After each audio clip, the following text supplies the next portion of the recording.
বাংলাদেশের রাজনীতিতে এমন একটা দল আছে যাকে আপনি ভালোবাসেন কিংবা ঘৃণা করেন, কিন্তু একটা সত্য আপনি এড়াতে পারবেন না। এদের মতো টিকে থাকার ইতিহাস এদেশে আর কোনো দলেরই নেই। নিষেধাজ্ঞা এসেছে, বিচার হয়েছে, হাজার হাজার মামলা, গ্রেপ্তার, কারাভোগ, শীর্ষ নেতাদের ফাঁসির মঞ্চ পর্যন্ত পৌঁছাতে হয়েছে। সাধারণ নিয়মে এমন পরিস্থিতিতে একটি দল ভেঙে পড়ার কথা, ইতিহাসের পাতা থেকে মুছে যাওয়ার কথা, কিন্তু জামাত ভাঙেনি, বরং আরও শক্ত হয়েছে, আরও সংগঠিত হয়েছে, আরও গভীরে শেকড় গেড়েছে। প্রশ্নটা এখানেই, কিভাবে, কেন, কোন শক্তি এদের ধরে রেখেছে এত ঝড়ের পরেও? প্রিয় দর্শক, আজকের ভিডিওতে আমরা খুঁটিয়ে খুঁটিয়ে দেখব জামায়াত ইসলামীর বিস্ময়কর টিকে থাকার ইতিহাস এবং তাদের জনপ্রিয়তা নিয়ে। তো চলুন শুরু করি।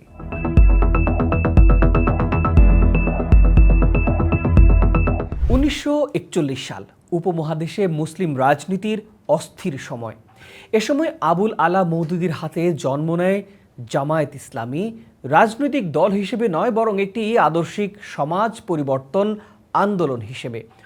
মওদুদীর লক্ষ্য ছিল সমাজে ইসলামী নৈতিকতা, আদর্শিক শুদ্ধতার সাথে একটি ইসলাম ভিত্তিক রাষ্ট্র ব্যবস্থা গড়ে তোলা। জামায়াতের শক্তি এখানেই। তারা ভোটের ওপর নির্ভরশীল ছিল না, বরং মতাদর্শ ছিল তাদের অক্সিজেন। এই আদর্শিক একতা পরে তাদের টিকে থাকার সবচেয়ে বড় সাপোর্ট সিস্টেম হয়ে ওঠে। অনেকেই মনে করেন পাকিস্তানের সময় জামায়াত নিশ্চিন্ত ছিল। ভুল ধারণা। তাদের সবচেয়ে বড় আঘাতগুলোর অনেকটাই আসে পাকিস্তানের ভেতর থেকেই। 1953 সালের কাদিয়ানি বিরোধী আন্দোলনের অভিযোগে মওদুদী গ্রেপ্তার হন।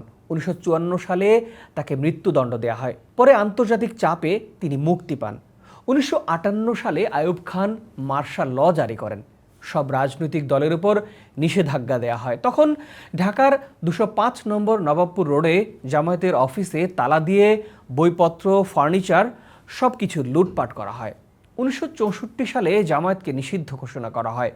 মওদুদী সহ শীর্ষ নেতারা গ্রেপ্তার হন। তখন চার্জশিটে লেখা হয় বিপজ্জনক সংগঠন, কিন্তু ঢাকা হাইকোর্টের প্রধান বিচারপতি নিষেধাজ্ঞা বেআইনি ঘোষণা করেন।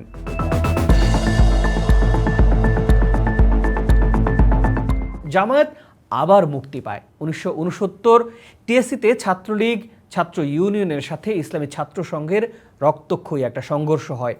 এটি ছাত্র রাজনীতির প্রতিহিংসার যুগের সূচনা হিসেবে বিবেচিত।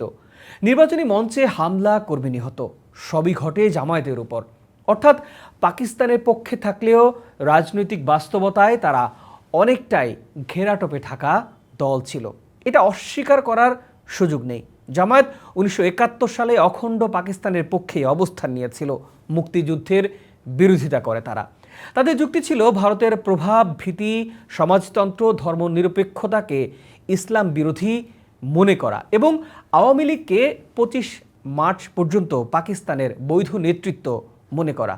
কিন্তু ইতিহাসের বিচারে এই অবস্থান আজও তাদের সবচেয়ে ভারী বোঝা। এই অধ্যায় আজও বিতর্কের কেন্দ্রবিন্দুতে আছে।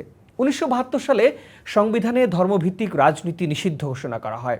এরপর জামায়াত আবার নিষিদ্ধ হয়। 1973 সালে জামায়াত নেতা গোলাম আজম সহ 39 জনের নাগরিকত্ব বাতিল করা হয়। তিনি সৌদি আরবে তখন চলে যান। 8 বছর সেখানে থাকেন। 1978 সালে জিয়াউর রহমান ধর্মভিত্তিক রাজনীতির দরজা খুলে দেন। জামায়াত আবারও মাঠে নামে।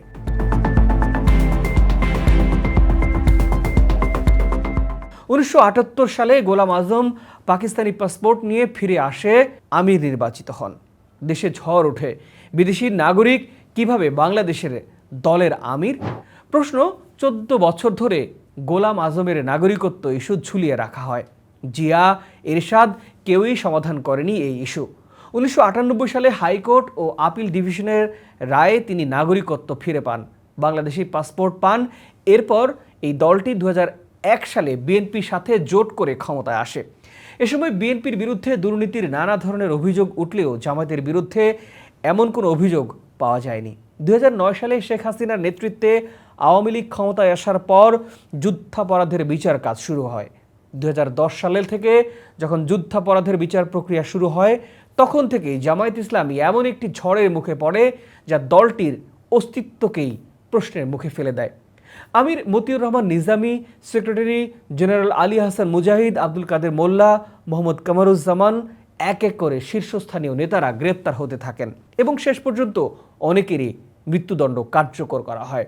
এ সময় দেশ জুড়ে সহিংসতা, সংঘর্ষ, বিক্ষোভ সব মিলিয়ে রাজনৈতিক অস্থিরতা চরম পর্যায়ে পৌঁছে যায়।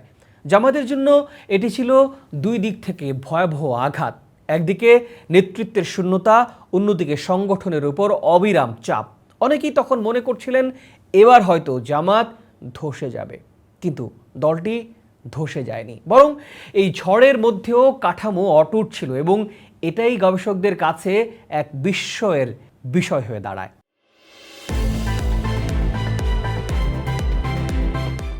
এরপর আসে সাংগঠনিক অস্তিত্বের সবচেয়ে বড় একটা সংকট। 2013 সালে আদালত জামায়াতের নিবন্ধন বাতিল করে দিলে এই দলটি আনুষ্ঠানিকভাবে নির্বাচনে অংশ নেয়ার সুযোগ হারায়। 2018 সালে নির্বাচন কমিশন সব পুনর্বিবেচনার আবেদনও বাতিল করে দেয়। এর মানে রাষ্ট্রের দৃষ্টিতে জামায়াত আরেকটি বৈধ রাজনৈতিক দল নয়।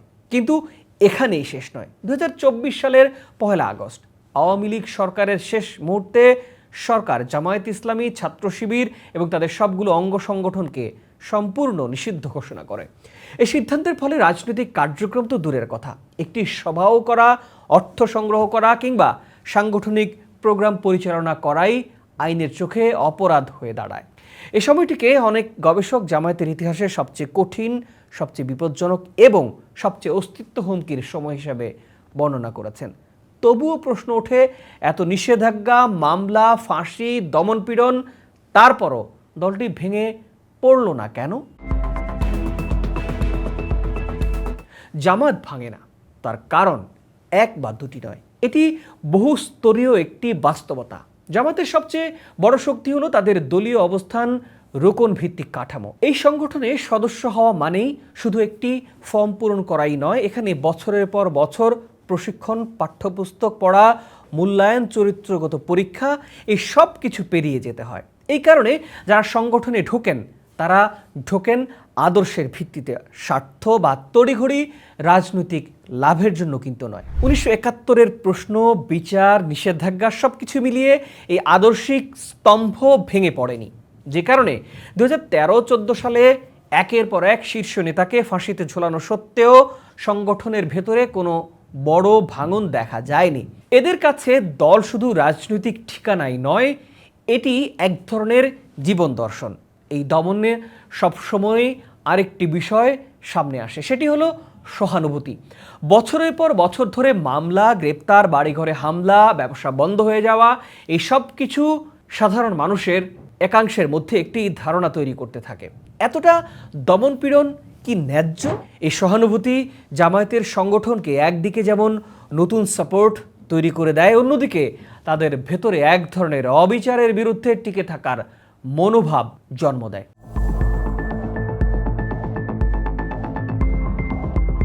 দলটি মনে করে যতই দমন হবে ততই আমাদের আদর্শ আরও প্রাসঙ্গিক হবে। এই মানসিকতা সংগঠনকে মনস্তাত্ত্বিকভাবে টিকিয়ে রাখে।